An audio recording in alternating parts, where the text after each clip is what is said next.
बिस्मिल्लाह रहमान रहीम। अस्सलाम वालेकुम नाज़रीन, मैं हूं फैयाज राजा और आप देख रहे हैं आपका अपना यूट्यूब चैनल। दोस्तों, नवाज लीग की जानिब से सुप्रीम कोर्ट और चीफ जस्टिस ऑफ पाकिस्तान पर किए जाने वाले हमले ने न सिर्फ पूरी नून लीग बल्कि नवाज शरीफ को भी अवाम की नज़रों में नंगा कर दिया है। इस हमले की तफसीलात और इससे जुड़े हुए इंकशाफात और भी होशरुबा हैं। तफसीलात के मुताबिक इस हमले के दौरान कोर्ट रूम नंबर 1 में बाकायदा डंडों और गुंडों से हमला किया गया। चीफ जस्टिस को गालियां दी गईं और चीफ जस्टिस को कुत्ता भी कहा गया, नारे लगाए गए। क्या दुनिया के किसी मुल्क में यह तस्वुर किया जा सकता है कि मुल्क का वज़ीर आज़म या कोई सियासतदान या कोई सियासी जमात डंडों और गुंडों की मदद से सुप्रीम कोर्ट और चीफ जस्टिस पर हमलावर हो जाए, और एक ऐसे वक्त में जबकि उस सियासतदान, सियासी जमात या हुकूमत या वज़ीर आज़म के हवाले से केसेस की समाअत हो रही हो, उनके खिलाफ फैसला आने का इम्कान हो? जी हां, ऐसा सिर्फ पाकिस्तान में हो सकता है और ऐसा सिर्फ नवाज शरीफ कर सकता है।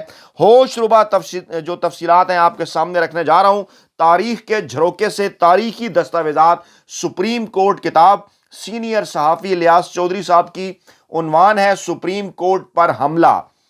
सुप्रीम कोर्ट पर हमला 28 नवंबर 1997 को उस वक्त किया गया जब वज़ीर आज़म नवाज शरीफ के खिलाफ सुप्रीम कोर्ट में तौहीन अदालत के मुकदमे की समाअत हो रही थी। चीफ जस्टिस सजाद अली शाह की सरबराही में फुल बेंच समाअत कर रहा था। नवाज शरीफ के वकील एस.एम. जफर रोस्टम पर खड़े दलाइल दे रहे थे कि कोर्ट रूम नंबर 1 का दरवाज़ा जोरदार आवाज से खुला और हमारे साथी रिपोर्टर फखरुर रहमान ने बुलंद आवाज से कहा कि सुप्रीम कोर्ट पर हमला हो गया है। इस आवाज के पीछे एक हजूम के कदमों की आवाज सुनाई दी जो कमरा अदालत की तरफ बढ़ रही थी। जस्टिस सजाद अली शाह ने समाअत मुलतवी की और तमाम जज साहिबान अपने मखसूस अकबी दरवाजे से बाहर निकल गए।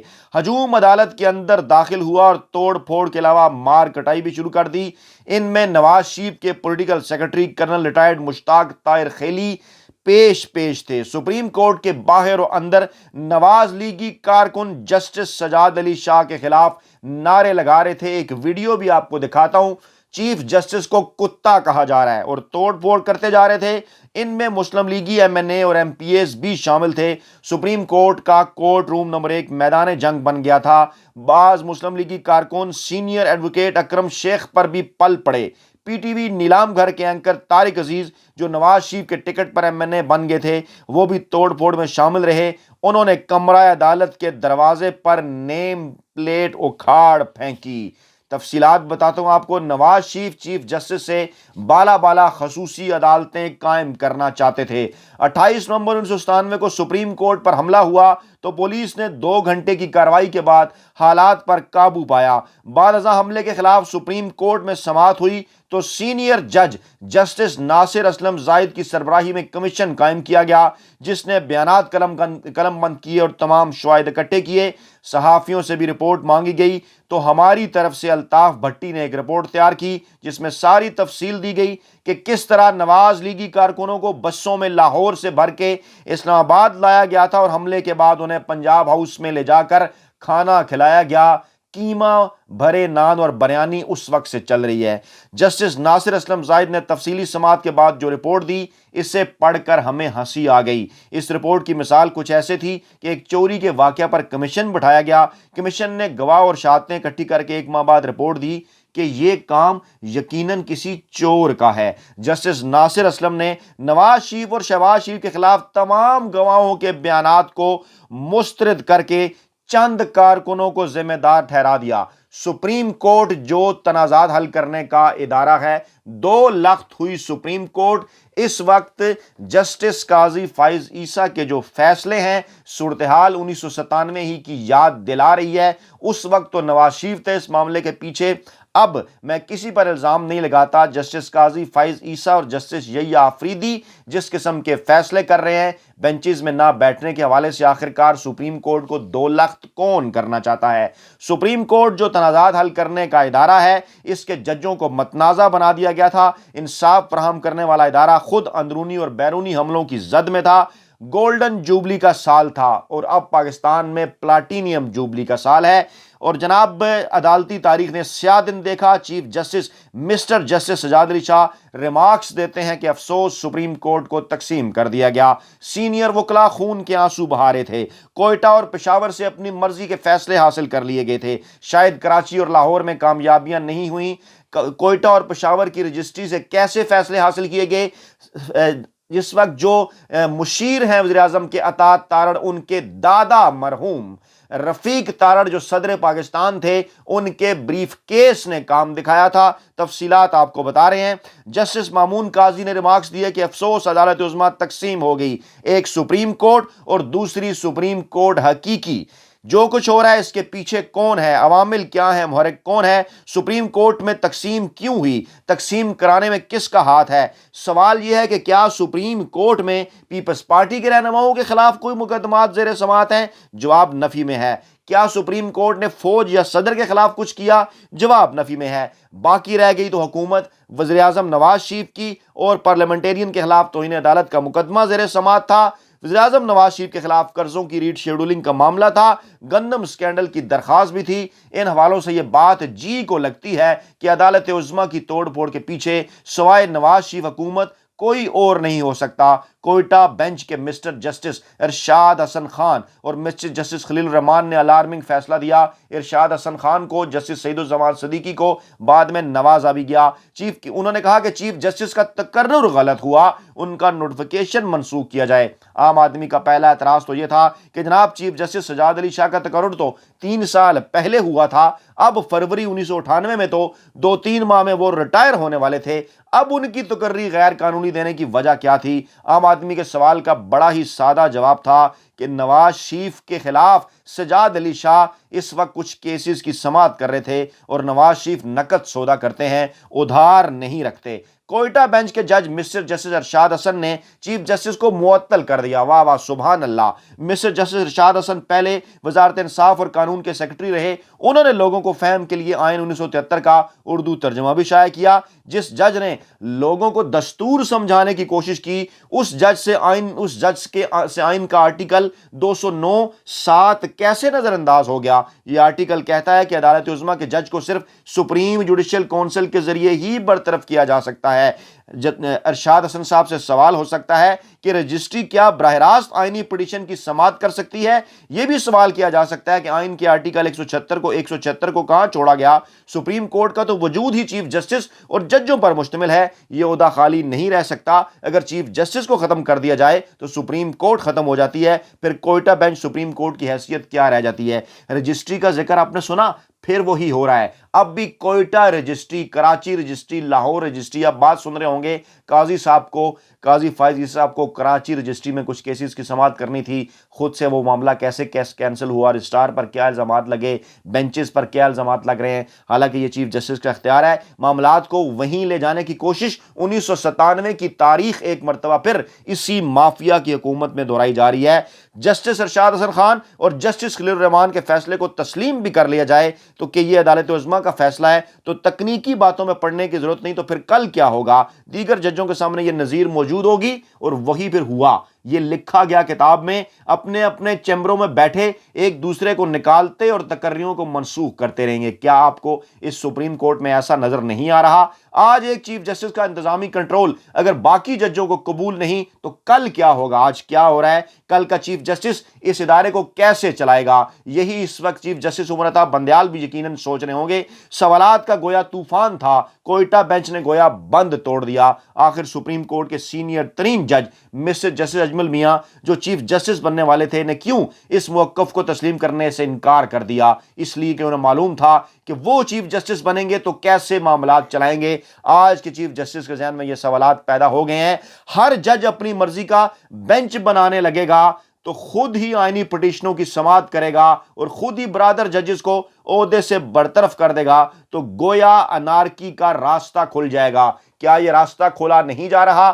اب بھی وہی ہو رہا ہے اسی مافیا کی حکومت میں کہ ججز یہ چاہتے ہیں کہ सुप्रीम कोर्ट के चीफ जस्टिस के बनाए बेंचेस की बजाय खुद अपनी मर्जी के बेंचेस बनाकर उनके अंदर बैठना शुरू कर दें। अगर प्रिंसिपल सीट पर चीफ जस्टिस ने इस फैसले को मुअत्तल कर दिया तो क्या हुआ, बाद में चीफ जस्टिस को मुतनाज़ा बना दिया गया। वो कोई भी फैसला देंगे तो मंजूर नहीं किया जाएगा, तस्लीम नहीं किया जाएगा। मुतनाज़ा बनाने का फायदा उसी को पहुंचा जिसके खिलाफ मुकदमात ज़ेर समाअत थे। आज किसके खिलाफ मुकदमात ज़ेर समाअत हैं, कौन आइन कानून की खिलाफ वर्जी कर रहा है, यकीनन सुप्रीम कोर्ट को मुतनाज़ा बनाने में आज भी उन्हीं किरदारों का हाथ है जिन किरदारों का हाथ आज से 25-26 साल पहले था। सुप्रीम कोर्ट को तकसीम करने में किसका हाथ हो सकता था, समझना मुश्किल नहीं। सुप्रीम कोर्ट पेशावर भी तारीखी काम कर चुका, यानी उसने ना सिर्फ कोयटा बेंच की हाँ में हाँ मिलाई बल्कि सुप्रीम कोर्ट का फुल कोर्ट बेंच भी तश्कील दे डाला। गोया आइन और सुप्रीम कोर्ट रूल्स नहीं, सागर और मीना है, जो चाहे बढ़कर थाम ले। ये पूरी दास्तान है। और दूसरा हिस्सा इस दास्तान का हमारी दस्तूरी तारीख, असद सलीम शेख हुकूमत। दूसरा हिस्सा गौर से सुनिए, नोट कीजिए, कागज कलम पास रखिए। बीबीसी की रिपोर्ट और एक वीडियो भी आपके सामने रखने जा रहा हूं। हुकूमत की तरफ से चीफ जस्टिस सजाद अली शाह के सिफारिश करदा उसी कहानी का अगला किरदार, अगला वाकया, अगला एक्ट। 5 जजों की तकर्री में नवाज शरीफ लैतुल्लाल से काम ले रहे थे। नवाज शरीफ का सबसे ज्यादा एतराज मुनीर शेख और जस्टिस आरिफ की तकर्री पर था। इसी असना में बहरान शदीद हो गया। पार्लियामेंट के इजलास में नवाज शरीफ और उनके साथियों ने चीफ जस्टिस पर खुलकर बेजा तनकीद की। जवाबन सुप्रीम कोर्ट के सदर अकरम शेख ने सुप्रीम कोर्ट के जजों की तकर्री में ताखीर के मामले पर हुकूमत के खिलाफ तौहीन अदालत का मुकदमा दायर कर दिया। 30 नवंबर 1997 को चीफ जस्टिस सजाद अली शाह ने वज़ीर-ए-आज़म के खिलाफ तौहीन अदालत केस की बाकायदा समाअत मंजूर कर ली, यानी नवाज शरीफ के खिलाफ, और उन्हें नोटिस जारी कर दिया और अदालत में तलब कर दिया। आप जरा ये पॉइंट गौर से सुनिए। वो उस वक्त चाहते तो इस्तिस्ना हासिल कर सकते थे कानून के तहत, लेकिन वो जानबूझकर पेश हुए क्योंकि वहां पर सरकारी सतह पर उन्हें खलीफा वक्त साबित करने की कोशिश की गई। आज की तरह उस दौर के भी वड्डे एंकर थे, वेले कालमनिगार थे, मुलाजम साफी थे, चे दानश्वर थे, गाफ तज्जियाकार थे। चे का मतलब चवल, गाफ का मतलब गुमाश्ते, जी बिल्कुल गुमराह। गाफ का और चे का ये मतलब आपने गलत नहीं समझना। और उस वक्त भी नवाज शरीफ को खलीफा वक्त साबित करने की कोशिश की गई। आज भी कुछ लोग ये कोशिश कर रहे हैं। और फिर साथ साथ हुकूमत ने बाद में जानबूझकर पिस्पाई इख्तियार करते हुए सुप्रीम कोर्ट की तजवीज़ मान ली कि जनाब इंसदाद दहशतगर्दी, जहां से यह मामला शुरू हुआ था, पिछली वीडियो में हमने आपको बताया था, उसमें हम तरमीम कर लेते हैं। लेकिन अंदरूने खाना जस्टिस सजाद अली शाह के खिलाफ साजिशें तर्क ना की और जस्टिस सजाद की चीफ जस्टिस के तौर पर तकर्री सिंध हाई कोर्ट के अंदर चैलेंज कर दी। अब नवाज शरीफ अदालत में पेश होते हैं। सुप्रीम कोर्ट कौमी असम्बली का रिकॉर्ड तलब करती है। स्पीकर के हज़फ शुदा रिकॉर्ड का कहा जाता है कि स्पीकर का हज़फ शुदा रिकॉर्ड कौमी असम्बली की कार्रवाई का हिस्सा नहीं होता। हालात वज़ीर-ए-आज़म के हक में नजर नहीं आ रहे थे।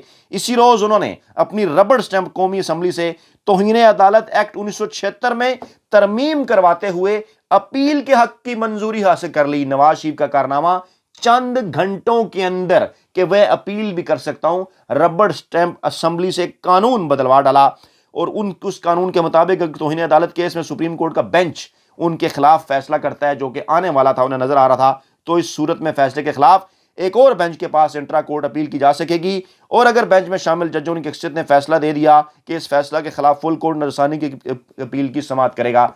अब भी मामला फुल कोर्ट की तरफ ले जाने की कोशिश की जा रही है। ये इनकी पुरानी कार्रवाइयां हैं, ये पुरानी कार्रवाइयां हैं। ये क्यों फुल कोर्ट का जिक्र करते हैं? सुप्रीम कोर्ट के अंदर तकसीम पैदा करते हैं। सदर ने, उस वक्त के जो सदर थे, उन्होंने एतराज कर दिया। उन्होंने कहा जनाब ये क्या कर लिया आपने। इसी दौरान नवाज शरीफ ने एक और बिल मंजूर करा लिया कि जिसके तहत वज़ीर-ए-आज़म और उनके रुफ़का पर सुप्रीम कोर्ट में जो मुकदमा चल रहा था, नई तरमीम के तहत अगर चीफ जस्टिस उसके खिलाफ फैसला करते तो भी नवाज शरीफ इससे बच सकते थे, क्योंकि इसमें अपील की सूरत में फैसले को फौरी तअत्तल करने का, फौरी उसको जो है वो तअत्तल में डालने का कानून बना लिया गया।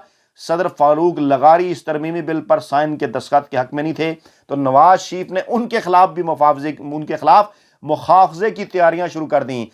आज ये आरिफ अलवी के मुखावजे की भी बात कर रहे हैं, सुन रहे हैं आप टीवी चैनल पर। तारीख अपने आप को दोहरा रही है। लेकिन फिर 19 सितंबर आता है, फर्द जुर्म लगने लगती है और उसके बाद जो है वो मामला को मुअख्खर उस वक्त किया जाता है, जंगबंदी होती है, جناب علی جہانگیر کرامت بھی اس میں اپنا کردار ادا کرتے ہیں۔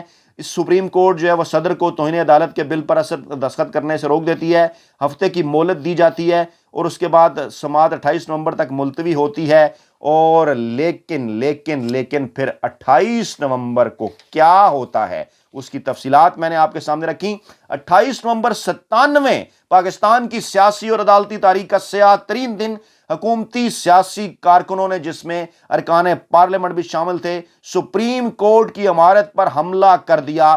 آج یہ عمران خان پر الزام لگاتے ہیں جب کچھ جذباتی کارکن گیٹ توڑ کر، باہر والا گیٹ توڑ کر داخل ہوتے ہیں، یہ لوگ باقاعدہ سپریم کورٹ کے کورٹ روم نمبر 1 کے اندر داخل ہوئے، کورٹ روم نمبر 1 کے اندر داخل ہوئے اور وہاں یہ سب کچھ کیا۔ سپریم کورٹ کے کورٹ روم نمبر 1 کے حوالے سے بی بی سی کی سٹوری رفاقت علی صاحب کی آپ کے سامنے رکھ رہا ہوں۔ 28 نومبر 1997 کو پوری قوم کی نظریں سپریم کورٹ پر جمی ہوئی تھیں جب ملک کی سب سے بڑی عدالت کا فل بینچ اس وقت کے چیف جسٹس سجاد علی شاہ کی سربراہی میں عدالت کے کمرہ نمبر 1 میں میاں نواز شریف کے خلاف توہین عدالت کے مقدموں کی سماعت کر رہا تھا۔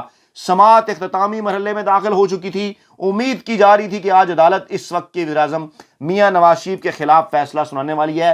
عدالت میں موجود وفاقی وزیر خواجہ آصف، یہ کردار اس وقت بھی ہے، ذہن میں رکھیے، یہ سیالکوٹی رنگ باز آج جو بیانات دے رہا ہے وہ کس قسم کے ہوتے ہیں، غور کیجئے۔ اس وقت بھی یہ شخص جب کورٹ روم نمبر 1 سے باہر نکلا تو حملہ ہوا۔ خواجہ آصف نے کمرہ عدالت سے باہر جانے کی اجازت مانگی، یقیناً کوئی اشارہ کیا ہوگا۔ جب عدالت نے خواجہ آصف کو عدالت سے جانے کی اجازت دی تو چند لمحوں بعد سپریم کورٹ کی راداریوں سے شور بلند ہوا۔ ایسے لگا کچھ لوگ عدالت کی عمارت کے اندر نعرے بازی کر رہے ہیں اور جلدی یہ آوازیں کورٹ روم نمبر 1 کے قریب تر آ گئیں۔ کمرہ نمبر 1 میں موجود حاضرین جو ایک سنجیدہ ماحول میں عدالت کی کارروائی میں منہمک تھے، شور سن کر اضطراب کا شکار ہو گئے۔ یکلخت 2 صحافی زاہد حسین اور فخر الرحمان کمرہ عدالت میں داخل ہوئے۔ فخر الرحمان نے بلند آواز میں حملے کے متعلق بتا کر کہا کہ مائی لارڈ وہ آ رہے ہیں۔ بینچ کے سربراہ سجاد علی شاہ نے وزیر اعظم میاں نواز شریف کے وکیل ایس ایم ظفر کو مخاطب کرتے ہوئے کہا، تھینک یو شاہ صاحب، عدالت برخاست ہو گئی۔ اور اسی وقت سینیٹر سیف الرحمان کی قیادت میں ایک مشتعل ہجوم عدالت کے کمرہ نمبر 1 میں داخل ہو گیا۔ سپریم کورٹ کے مخصوص ججوں کے خلاف نعرے بازی شروع کر دی۔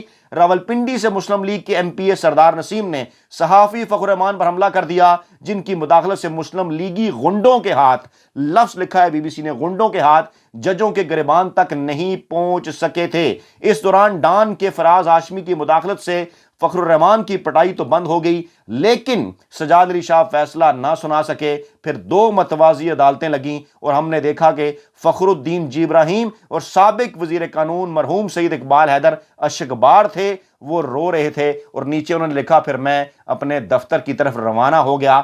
اب میں اس کے کچھ ویژول ثبوت بھی آپ کے سامنے رکھ رہا ہوں جو ٹویٹر کے اوپر ہمارے دوست محمد اکرم صاحب ہمیشہ اس قسم کی ویڈیوز وہ نکال کے سامنے رکھتے ہیں۔ یہ 2 منٹ کی ویڈیو ہے، آپ کا میں زیادہ وقت نہیں لوں گا۔ یہ آپ دیکھیے، یہ 20 منٹ کی ویڈیو ہونے لگی لیکن بڑی محنت سے آپ کی محبت میں بنائی ہے، ساری دیکھیے گا۔ یہ ذرا ویژول دیکھ لیں، یہ سنیے ذرا، یہ ویژول ہے۔ ابھی تھوڑی دیر بعد اس کے ویژول بھی آئیں گے، میں تھوڑی آواز اونچی کرنے کی کوشش کرتا ہوں۔ جی جی اب یہ دیکھیے غور سے دیکھیے۔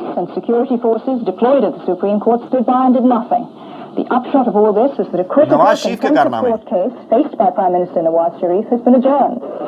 دیکھیے ذرا غور سے دیکھیے۔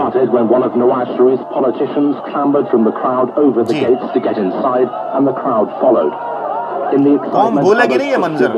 ہم اپنے تمام نوجوانوں کو، میرے جیسے صحافیوں کا یہ فرض ہے کہ ایسی تمام چیزیں نواز شریف نے اس ملک کے اندر جو غنڈہ گردی کی آپ تک پہنچائی جائے۔ was always reluctant to do anything to anger the governing party, even when they're storming towards the Supreme Court.